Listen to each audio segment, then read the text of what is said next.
Assalamualaikum warahmatullahi wabarakatuh.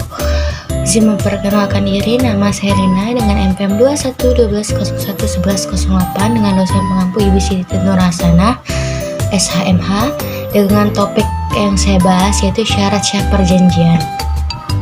Syarat perjanjian adalah ada di pasal 1320 BW, yaitu terdiri dari sepakat mereka yang mengikat dirinya. Yang kedua, kecakapan untuk membuat suatu pertujuan. Yang ketiga, suatu hal tertentu atau suatu sebab yang halal. Sepakat mereka yang mengikat dirinya itu dimaksud ada dua, yaitu kedua belah pihak harus mempunyai kemauan yang bebas untuk mengikatkan diri, dan kemauan itu harus dinyatakan.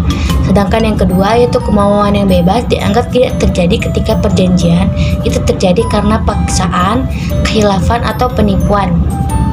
Khilafan yaitu ada di pasal 1321 dan pasal 1322 yang dapat dibedakan menjadi dua, yaitu khilafan mengenai orang, error in persona, dan khilafan mengenai hakikat barangnya atau error in substantia.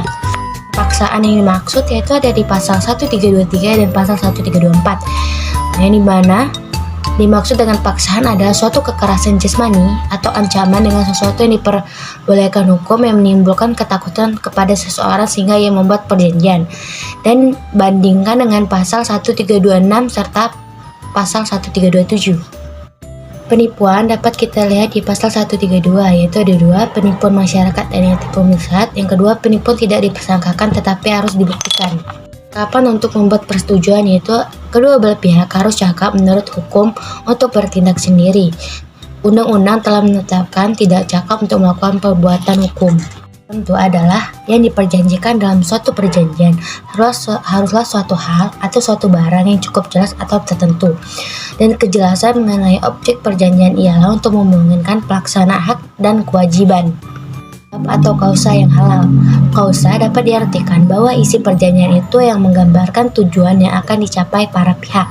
Jadi isi perjanjian tersebut tidak boleh melanggar undang-undang, ketertiban umum, dan kesusilaan.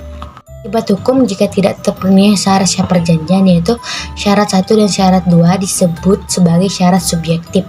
Jika syarat ini tidak dipenuhi, maka perjanjian itu dapat dimintakan pembatalannya kepada hakim.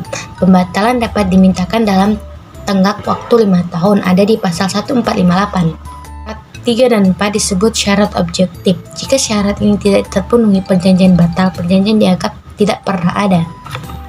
Yang dapat saya bahas, saya akhiri. Wassalamualaikum warahmatullahi wabarakatuh. Terima kasih.